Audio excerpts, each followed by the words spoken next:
सत्ता में हम लोग भी रहे हैं, आप आज आ गए हो, लेकिन जो इनके हाल में देखता हूँ, प्रदेश भर से जो खबर हमें मिलती है 2028 दूर नहीं है। मैंने पहले भी कहा था 48 महीने बाद दोबारा यहाँ सरकार कांग्रेस पार्टी की बनने जा रही है, कोई रोक नहीं सकता। भारत सरकार और भाजपा की साख बचाने के लिए इनके मन के अंदर जो भाव अम्बेडकर जी के लिए है वो जुता पे आ गया, मुंह से निकल गया, पूरे देश ने देख लिया।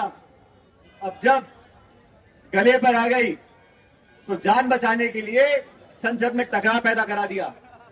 और मैं तो कहता हूं भारतीय जनता पार्टी में बहुत से लोग हैं, कुछ ऐसे लोग भी होंगे जो सचमुच अम्बेडकर जी का सम्मान मन से करते होंगे।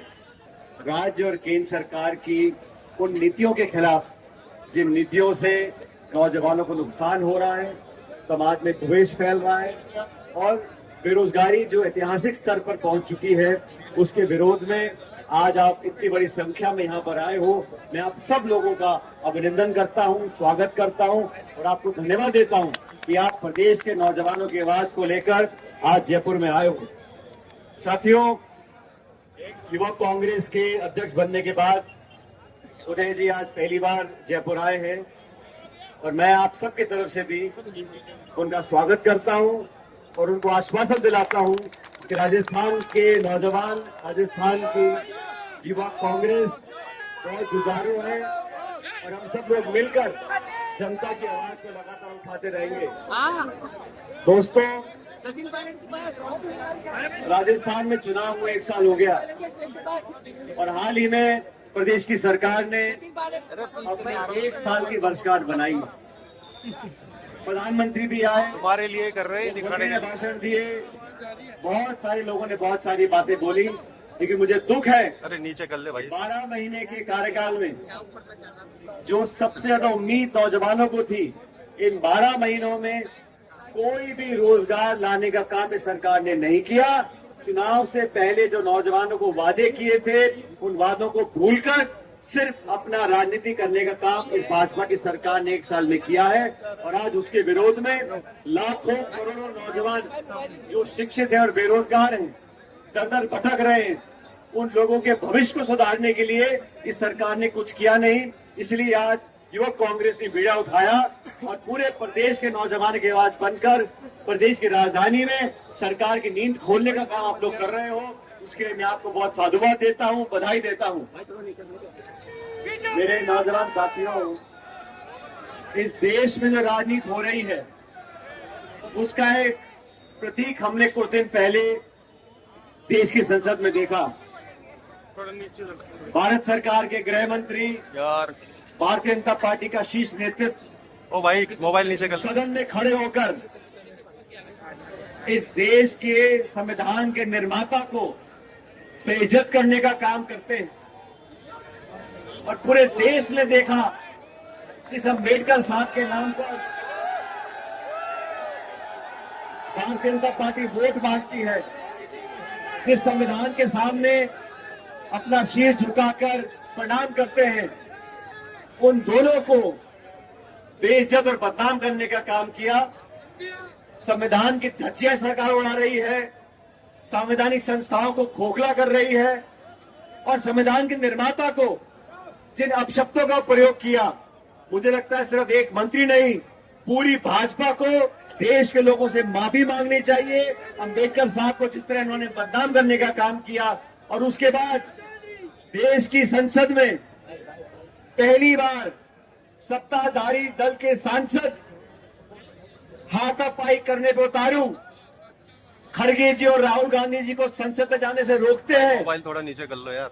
हाँ, हिंसा का सहारा लेते हुए अपवाद मचाते संसद के परिसर के अंदर और फिर झूठा केस करते, पुलिस में रिपोर्ट लिखवाते राहुल गांधी जी के खिलाफ। इस भारतीय जनता पार्टी का नकाब उतर चुका है। ये अपने आप को नौजवान समर्थक बोलते हैं, दलित हितैषी बोलते हैं, आज वो पूरी तरह एक्सपोज हो चुके हैं और केंद्र की सरकार में डरकर, क्योंकि गृह मंत्री जी सदन में जो बोला, जो मान अम्बेडकर साहब का किया, पूरे देश ने देखा और देश में जब आक्रोश फैल गया, गली मोहल्ले पूरे कोने कोने में जाकर जब भाजपा पर थूथू हो रही थी, अपनी जान बचाने के लिए, अपनी खाल बचाने के लिए संसद में जानबूझकर ये पूरा ड्रामा रचा गया। हमने आपने देखा आरोप लगाते भाजपा के सांसद जो कथित रूप से बीमार है, जिनको चोट लगी है। ऐसी कैसी चोट है जो चोट लगते समय तो घाव दिखता नहीं, अस्पताल में जाके घाव बड़ा हो जाता है। ऐसी कैसी चोट है जो पार्लियामेंट में चप्पे चप्पे पर कैमरे लगे हुए हैं। कांग्रेस पार्टी ने चुनौती दी है, अगर आपने राहुल गांधी जी को अगर राहुल गांधी जी ने वैसा कुछ किया हो। हम अपने नेता को जानते हैं, नेता प्रतिपक्ष वो संस्कारिक परिवार से हैं। राहुल गांधी वो व्यक्ति है जिस व्यक्ति ने अपने पिताजी के हत्यारों को माफ कर रखा हो, वो कभी धक्का मुक्की नहीं कर सकते।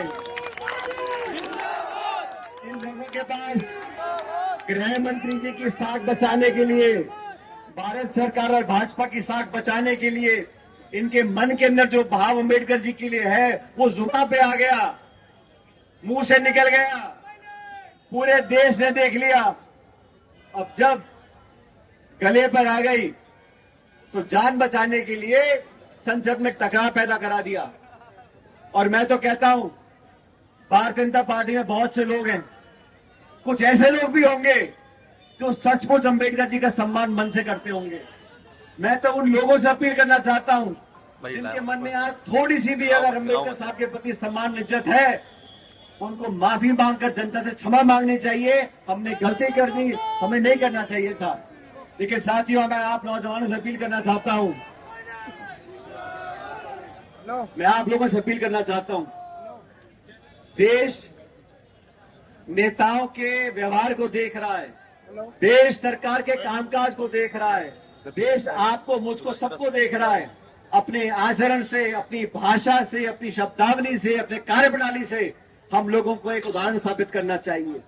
जो लोग समाज में द्वेष फैलाते हैं, नफरत फैलाते हैं, हिंसा फैलाते हैं, उनको मुंह तोड़ जवाब देना पड़ेगा। और जो राहुल गांधी जी कहते हैं हिंसा का सहारा नहीं लेना, प्यार मोहब्बत से लोगों को जोड़ना है। राजनीति में उतार चढ़ाव आते रहते हैं, लेकिन हमें हमारे संस्कारों को, हमारी आस्था को, हमारे आइडियोलॉजी को हमें बनाकर रखना है। और कांग्रेस पार्टी ने 130 साल से हमेशा प्यार, सद्भावना, अहिंसा का रास्ता अपनाया है। महात्मा गांधी का वो रास्ता था। अपनी बात रखें, मजबूती से रखें, विरोधियों को जवाब दें, लेकिन संयम से रहें, कानून की पालना करें। और वो लोग जो देश में हिंसा, नफरत फैलाने का काम करते हैं, उनको जनता के सामने बेनकाब करना पड़ेगा।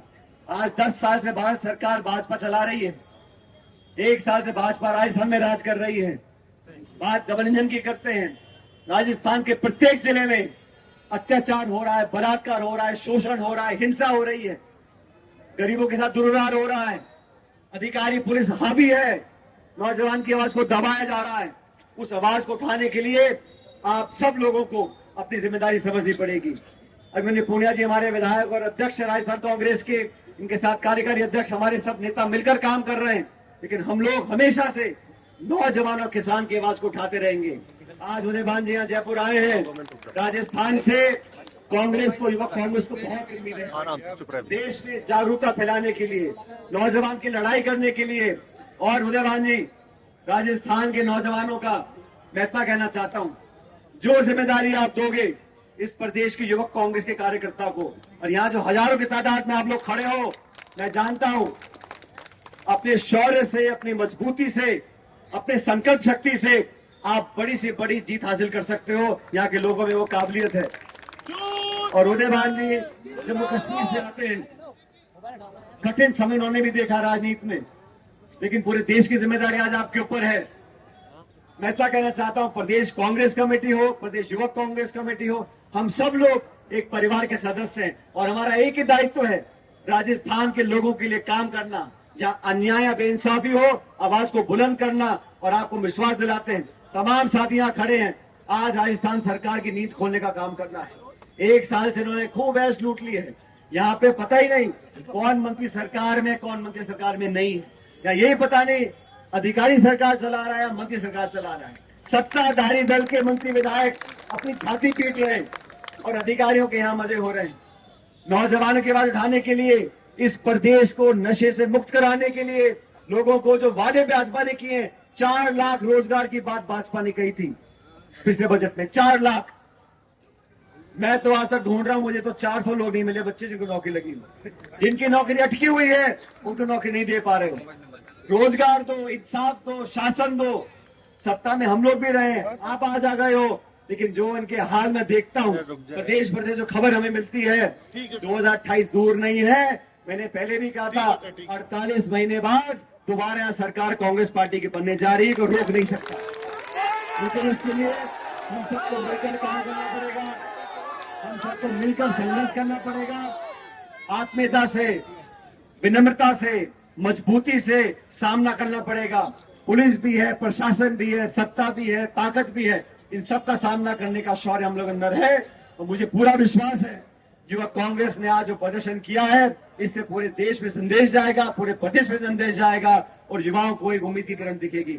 एक बार पुनः मैं अभिनव पूनिया जी का, इनके साथियों का, पूरी युवक कांग्रेस परिवार का बहुत धन्यवाद करता हूं कि आपने मुझे यहाँ पर आमंत्रित किया इस कार्यक्रम में। मुझे आगे अलवर जाना है, लेकिन आप सबका मैं धन्यवाद करते हुए आपको विश्वास दिलाता हूं, आज तो मैं जा रहा हूं, इसके बाद जहां भी युवाओं की बात करने के लिए, पार्टी और युवक कांग्रेस की बात करने के लिए आप लोग बुलाओगे, जैसे मैं पहले आता था, इस बार दोगुनी ताकत आपके बीच में आऊंगा।